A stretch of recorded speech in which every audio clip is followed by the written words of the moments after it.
আপনারা জানেন যে আয় করার যে প্রধান ছয়টি ছয়টি পদ্ধতি, সেটা হলো রেন্টাল প্রপার্টি।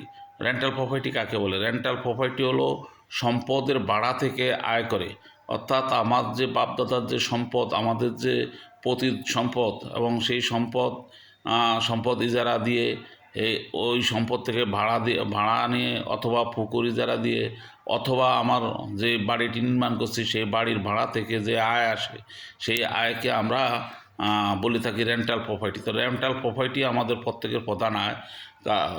আর যাদের রেন্টাল প্রপার্টির আয় নেই, তারা খুবই কষ্টকরের মধ্যে আছে। এবং আয়ের যে দ্বিতীয় বিষয়টা, সেটা হলো আমাদের উপার্জনকৃত আয়।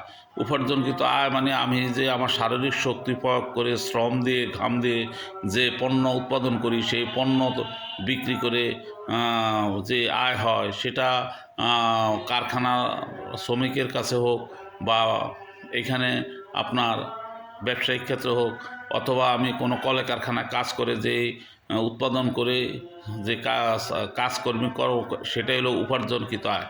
এবং আয়ের তৃতীয়টা হলো আপনার রয়্যালিটি ইনকাম। রয়্যালিটি ইনকাম কি? যেমন আমরা কখনো যদি বই লিখে থাকি, আমরা যদি কোথাও আমাদের কথা উৎপাদন, বিতরণ এবং সেল দেই, অথবা আমাদের বক্তব্যকে বাজার মূল্যের সাথে তুলনা করি, অথবা কেউ যদি এখানে ওয়াজ মাহফিলের নামে বা ওইখানে তাকে কন্ট্রাক্টে সেই টাকা ইনকাম করে থাকে, বা একজন শিল্পী যদি গান গেয়ে টাকা উপার্জন করে থাকে, এইটাকে বলে রয়্যালিটি ইনকাম। অর্থাৎ এই ইনকাম হলো আমাদের তৃতীয় ইনকাম, মানব জীবনের তৃতীয় ইনকাম। চতুর্থ ইনকাম হলো আপনার ডিভিডেন্ড ইনকাম। ডিভিডেন্ড ইনকাম মানে স্টক আয়। অর্থাৎ আপনি শেয়ার বাজারে শেয়ার কিনছেন, অথবা প্রাইজ বন্ড কিনছেন, অথবা আপনার কোনো ব্যবসার সাথে শেয়ারে অংশগ্রহণ করেছেন, এই জাতীয় ব্যবসাকে বলা হয় ডিভিডেন্ড ইনকাম। অর্থাৎ এটা আয়ের চতুর্থ বিষয়। এরপরে পঞ্চম বিষয়টা হলো, আয়ের পঞ্চম ভাগ হলো ক্যাপিটাল আয়।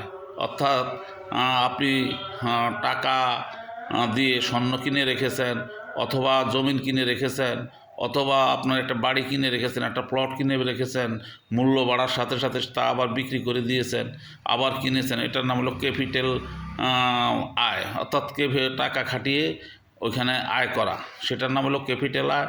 এটা হলো আয়ের পঞ্চম ধাপ। আয়ের ষষ্ঠ ধাপ হলো মুনাফা থেকে আয়। এখন মুনাফা কিসের উপর মুনাফা করবেন? যেমন আপনি আমাদের এই অঞ্চলে পাট, আপনার নারকেল, সুপারি, আপনার হলুদ, আপনার এই জাতীয় যে মাল আপনি কিনছেন এবং স্টক করছেন, আবার সেল দিচ্ছেন, এটা হলো আয়ের ষষ্ঠ ধাপ। অর্থাৎ এখান থেকেও আয় হয়। ফলে মানুষের এই যে চতুর্মুখী আয় যার আছে, তা সেই সম্পদের মালিক হতে পারে, সেই বেঁচে থাকার মতো একটা রসদ সে পায়।